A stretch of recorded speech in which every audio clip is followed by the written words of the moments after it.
আসলে যে আইন শৃঙ্খলা বিষয়ক মতবিনিময় সভা এখন 5 তারিখের পর থেকে আমরা সবাই দেখছি যে সাতক্ষীরার পুরো বাংলাদেশে যে সেই বীরের পরিচয় দিয়েছেন আমাদের প্রিয় ভাই আবু সাইদ। বীরের পরিচয় দিয়েছেন সাতক্ষীরার সন্তান এবং যারা আহত হয়েছে তাদের সুস্বাস্থ্য কামনা করি।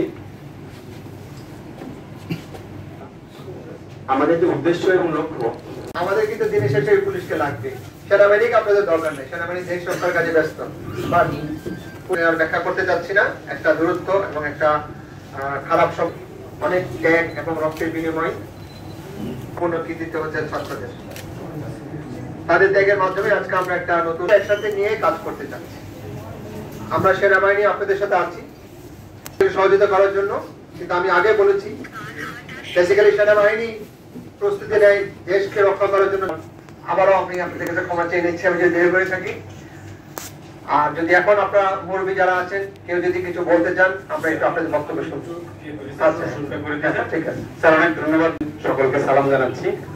তো স্যারের পরিচয় তো স্যার নিজেই দিয়েছেন, সেটা আর আমি বিরক্তি করছি না। স্যারের সাথে আছেন কর্নেল মহিউদ্দিন মহোদয়, তিনিও কিন্তু আপনাদের আমাদের সকলের পরিচিত। আমাদের এখানে বিজেপির কমান্ডিং অফিসার ইতিপূর্বে।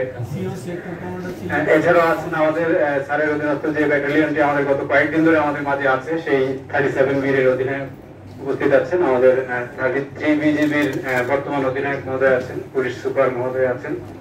আমাদের আইন শৃঙ্খলা রক্ষার সাথে সম্পৃক্ত বিভিন্ন পর্যায়ের কর্মকর্তারা এখানে উপস্থিত আছেন। আর স্যার এখানে আমাদের সাতক্ষীরা জেলার রাজনৈতিক দলগুলোর প্রতিনিধি হিসেবে 2-3 জন করে আছেন, প্রতিটা দলের উল্লেখযোগ্য যারা রাজনৈতিক দল। আমাদের ছাত্র প্রতিনিধিরা তো রয়েছেই স্যার। ইলেকট্রনিক প্রিন্ট মিডিয়ার যারা একটু সিনিয়র বা একটু উল্লেখযোগ্য সকলকে তো সম্ভব না স্যার, আমার এখানে ক্যাপাসিটি সবাই আছে স্যার। তো হিন্দু বৌদ্ধ খ্রিস্টান ঐক্য পরিষদের নেতৃবৃন্দ রয়েছেন, পূজা উদযাপন পরিষদের নেতৃবৃন্দ রয়েছেন, আমাদের ইমাম সমিতির নেতৃবৃন্দ আছেন। তো আপনাদের প্রতি অনুরোধ থাকবে, সবাই যদি এখন একজন একজন করে পরিচয় দিতে যায় অনেক সময় লাগবে। যিনি যখন কথা বলবেন তিনি তার পরিচয়টা দিয়ে বললে হয়ে যাবে। তো আসলে স্যার আপনাদের কথা থেকে একটু জানতে চাইবেন যে সাতক্ষীরা জেলার আইন শৃঙ্খলা পরিস্থিতির বর্তমান পরিস্থিতিটা কি। স্যারের সাথে আমি কথা বলেছি, এসপি সাহেব কথা বলেছেন, আমাদের অধিনায়ক মহোদয় কথা বলেছেন, স্যার মোটামুটি জেনেছেন। তারপর আপনাদের মুখ থেকে স্যার জানবেন, শুনবেন, তারপরে হয়তো আমাদেরকে দিক নির্দেশনা দেবেন যে ভবিষ্যতে আইন শৃঙ্খলা পরিস্থিতি আরো ডেভেলপ করার জন্য, সেটাকে সমুন্নত রাখার জন্য কি কি করণীয়। তো আমি এখন ফ্লোর ওপেন করে দিচ্ছি, যিনি কথা বলবেন দয়া করে আপনার পরিচয়টা দিয়ে একদম স্পেসিফিক। মাথা উঁচু করে চলতে ইচ্ছে করেনি, সবাই করে। আপনার ভাই আপনার বোন সবাই একদিন এই পুলিশে আসবেন। কয়েকদিন আগে আমি এখানে 50 জনকে রিক্রুট করলাম, তারা কোথায় থেকে সমাজেরই তো। সবকে ফেলে দিয়ে ফেলে দিয়ে কি রাষ্ট্র চলবে না। আপনারা শহরের ট্রাফিক ব্যবস্থা করার জন্য 250 ছাত্র ঘাম ছড়াচ্ছেন, পাশ দিয়ে বুঝেন যে কতটা কষ্ট। আর এই 10 জন ট্রাফিকের পুলিশ দিয়ে আমি পুরো শহর শৃঙ্খলা করে যানবাহনের।